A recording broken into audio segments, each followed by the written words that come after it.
Good morning student. BEd first year और अपना subject है पेडागोजी ऑफ पॉलिटिकल साइंस। इसमें हम यूनिट 1 पढ़ रहे हैं। यूनिट 1 का जो अपना टॉपिक चल रहा था वो था सामाजिक विज्ञान की अनुशासनिक प्रकृति की विशेषताएं। ये कल के जो कुछ हमने इसके मुख्य बिंदुओं के बारे में चर्चा कर ली थी। आज इसके कुछ बचे हुए जो बिंदु हैं उनके बारे में हम पढ़ेंगे। जैसे कल के जो ऑनलाइन क्लास थे उसमें सामाजिक विज्ञान के अनुशासनिक प्रगति की विशेषताओं के अंतर्गत हमने एक विशेषता है इसकी एक व्यापक प्रक्रिया के रूप में पढ़ा, इसकी एक सहसंबंध की प्रक्रिया के रूप में हमने पढ़ा। थर्ड था अपना एक संश्लेषण की प्रक्रिया के रूप में है। फोर्थ था एक विश्लेषण और फिफ्थ था वैज्ञानिक प्रक्रिया के रूप में और सिक्स था कि बहुआयामी प्रक्रिया के रूप में किस प्रकार के कार्य में सहायक होता है और सेवंथ है आज एक क्रमबद्ध प्रक्रिया के रूप में। इन पॉइंटों के बारे में हमने कल की जो ऑनलाइन क्लास थी उसमें विस्तार पूर्वक डिस्कस कर लिया था। आज हम इसका नेक्स्ट पॉइंट है एक समसामयिक प्रक्रिया के रूप में। इसका जो नेक्स्ट पॉइंट है वो है 8 एक समसामयिकी के एक समसामयिकी प्रक्रिया के रूप में एक समसामयिकी प्रक्रिया के रूप में इसके अंतर्गत हम देखते हैं कि वर्तमान समय में किसी वर्ग विशेष का संपूर्ण ज्ञान प्राप्त करके उससे संबंधित अनेक विषयों को हम विभिन्न विषयों से कर सकते हैं। एक विषय से प्राप्त ज्ञान का हम प्रयोग अनेक विषयों से या अलग अलग जो क्षेत्र से ज्ञान प्राप्त है उसका अपने जीवन में हम अलग प्रकार से उपयोग कर सकते हैं। जैसे अनुसंधान कार्य करने के लिए गणित एवं वैज्ञानिक विधियों का प्रयोग किया जाता है। जैसे हम इसका उदाहरण लिखेंगे, जैसे अनुसंधान कार्यों के लिए अनुसंधान जो खोज से संबंधित कार्य हैं उन अनुसंधान कार्यों के लिए गणित एवं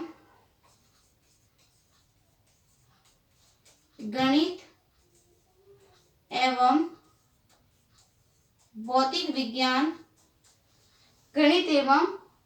विज्ञान या गणित एवं वैज्ञानिक विधियों का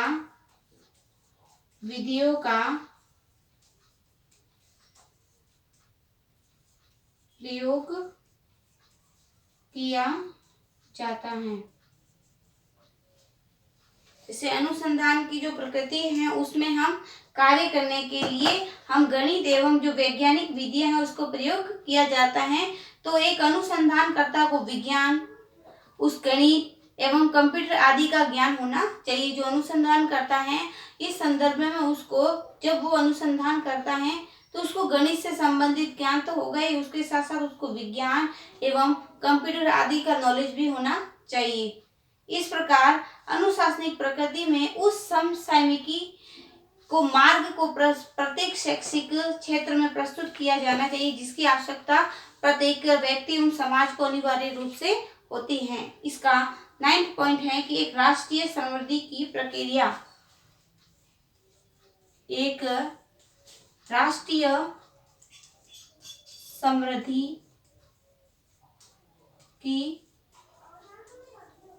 प्रक्रिया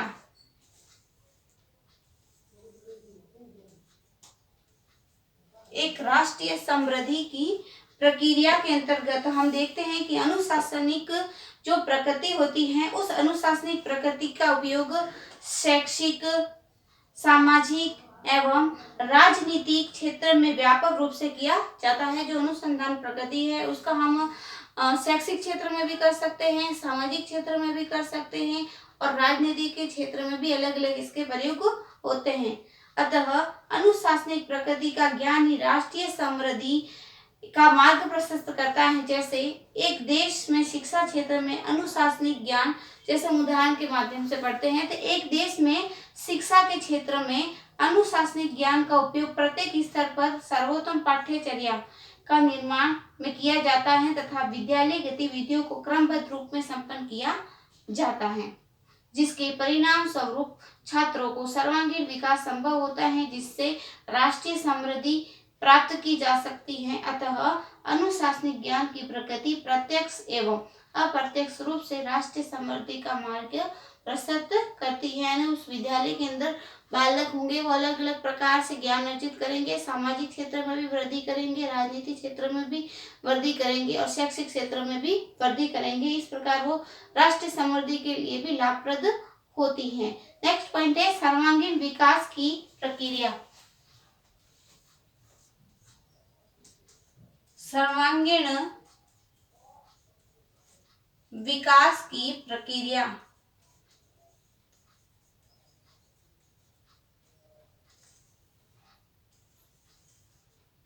सर्वांगीण विकास की प्रक्रिया, इसके अंतर्गत हम देखते हैं कि अनुशासनिक ज्ञान की प्रकृति के माध्यम से प्रत्येक क्षेत्र में क्रमबद्धता, सरलता एवं उपयोगिता स्थापित की जाती है। इसके द्वारा प्रत्येक ज्ञान को हम क्रमबद्ध रूप में अध्ययन करते हैं, उसी ज्ञान को हम सरलतम भाषा शैली के माध्यम से देखते हैं और उसकी उपयोगिता हम जीवन में भी लेते हैं। इससे शिक्षा के क्षेत्र में किसी प्रकार की विसंगतियां नहीं रहती है तथा इससे संबंधित शैक्षिक व्यवस्था प्रत्येक दृष्टि से क्रमबद्ध एवं अनुशासित होती है। इससे सभी छात्रों के शैक्षिक विकास होगा।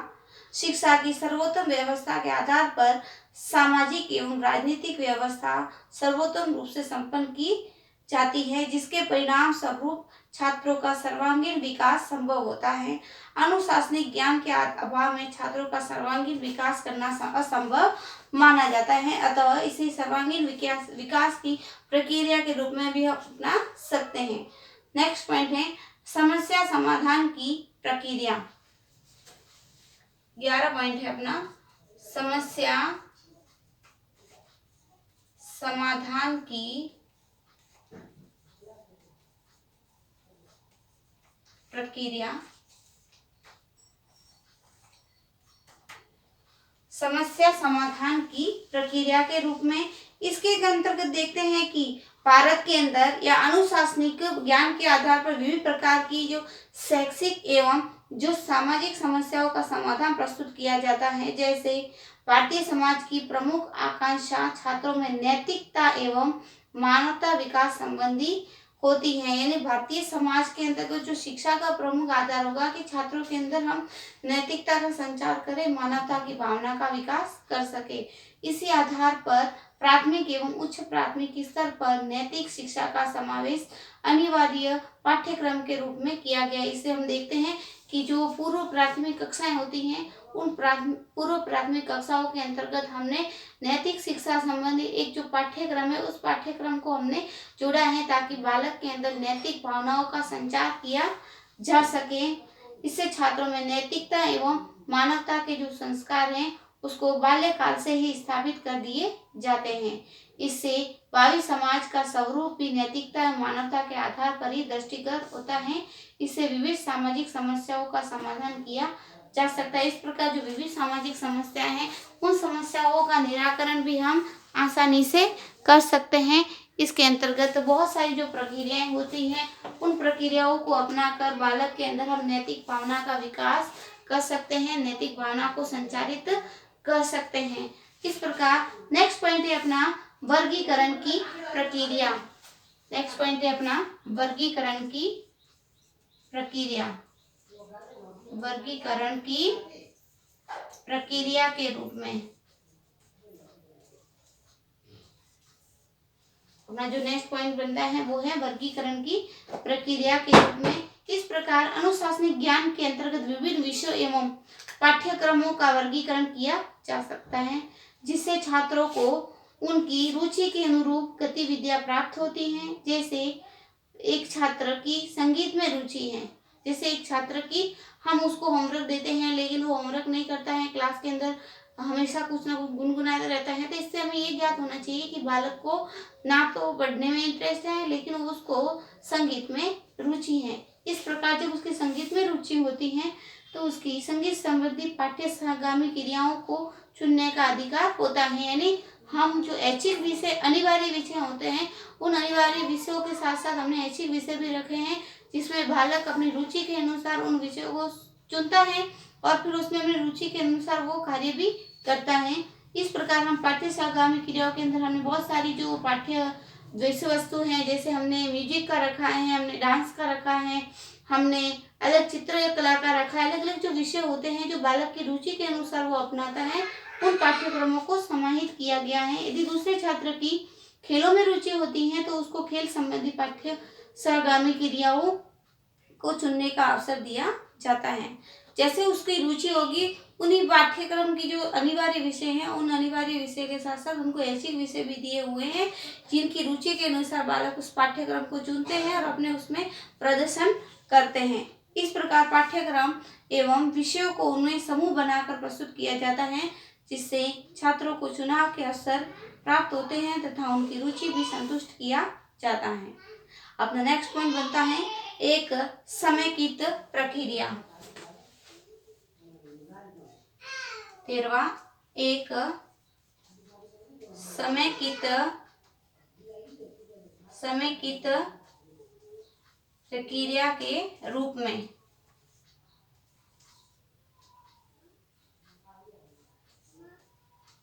एक समेकित प्रक्रिया के रूप में इसके अंतर्गत हम देखते हैं कि अनुशासनिक ज्ञान की प्रक्रिया को समेकित रूप में स्वीकार किया जाता है।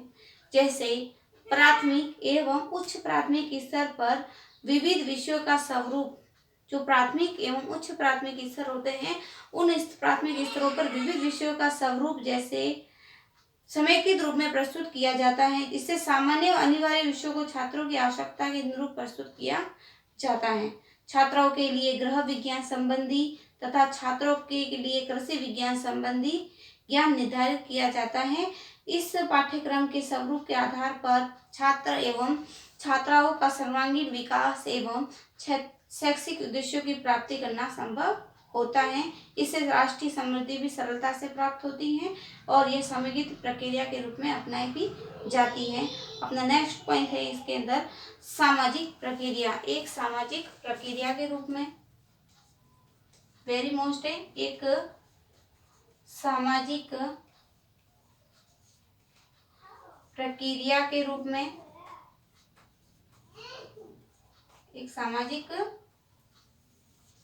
प्रक्रिया के रूप में इसके अंतर्गत हम देखते हैं कि जो व्यक्ति होता है वो एक सामाजिक प्राणी होता है। जब वो समाज के अंदर रहता है तो उसकी मान प्रतिष्ठा में, उसकी प्रतिष्ठा में वृद्धि के लिए उसको एक अच्छा सा सर्वश्रेष्ठ व्यक्ति बनने का अवसर उसको मिलता है। नेतृत्व करने के गुण भी उसके अंदर विद्यमान होते हैं। अरस्तु ने कहा था कि जो व्यक्ति समाज का हिस्सा नहीं है या जो व्यक्ति समाज के अंदर नहीं रहता, या तो वो देवता हो सकता है या फिर वो कोई जानवर हो सकता है। इसलिए व्यक्ति का जब सर्वांगीण विकास होता है तो उसको समाज का अनिवार्य रूप से हिस्सा बनना पड़ता है, तभी उसका सर्वांगीण विकास हो सकता है। तो मनुष्य को सामाजिक प्राणी के रूप में अपनाया गया है। बिना समाज के उसका कोई अस्तित्व नहीं होता है। अनुशासन की प्रकृति का संबंध शिक्षा के साथ साथ सामाजिक व्यवस्था से भी होता है। सामाजिक आकांक्षा एवं सामाजिक गतिविधियां शिक्षा के स्वरूप को निर्धारित करती हैं। जैसे अभिभावक अपने बालकों को वर्तमान समय में विज्ञान की शिक्षा देना उपयुक्त समझते हैं।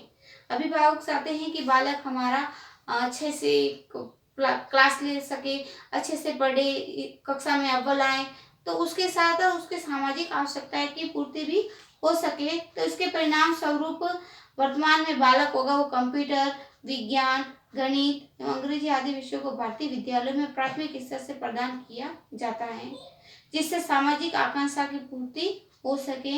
इस प्रकार अनुशासनिक ज्ञान सामाजिक गतिविधियों व्यवस्थाओं को प्रत्यक्ष एवं अप्रत्यक्ष रूप से क्रमबद्ध रूप में प्रस्तुत किया जाता है। इन समस्त बिंदुओं के बारे में जो उपरोक्त हमने समस्त बिंदुओं की चर्चा की है, जैसे हमने चर्चा की एक समसामयिक प्रक्रिया के रूप में, एक राष्ट्रीय समृद्धि की प्रक्रिया के रूप में, सर्वांगीण विकास की प्रक्रिया के रूप में, एक समस्या समाधान की प्रक्रिया के रूप में, वर्गीकरण की प्रक्रिया के रूप में, एक समेकित प्रक्रिया के रूप में, एक सामाजिक प्रक्रिया के रूप में। इन सभी बातों से स्पष्ट होता है कि सामाजिक विज्ञान की अनुशासनिक ज्ञान की प्रकृति वास्तविक रूप से वैज्ञानिक दृष्टिकोण पर आधारित व्यापक प्रक्रिया है, जो शैक्षिक एवं सामाजिक समस्याओं का समाधान क्रमबद्ध एवं सुसंगठित रूप से करती है। इसके माध्यम से सर्वोत्तम शिक्षा व्यवस्था, व्यवस्थित सामाजिक विकास राष्ट्र का निर्माण करती है। यही था अपना जो अनुशासनिक प्रकृति की जो विशेषताएं थी, उनके बारे में हमने आज की जो ऑनलाइन क्लास है उसमें चर्चा की। इसका जो नेक्स्ट टॉपिक है, इसके बारे में हम कल की जो ऑनलाइन क्लास है उसमें डिस्कस करेंगे। आज के लिए इतना ही। धन्यवाद। आप सभी से निवेदन है कि आप कहीं पर भी जाए, मास्क अनिवार्य रूप से लगाएं, हाथों को बार बार सैनिटाइजर करें और 2 गज की दूरी बनाए रखें और आवश्यक हो तभी अपने घर से बाहर निकले। धन्यवाद।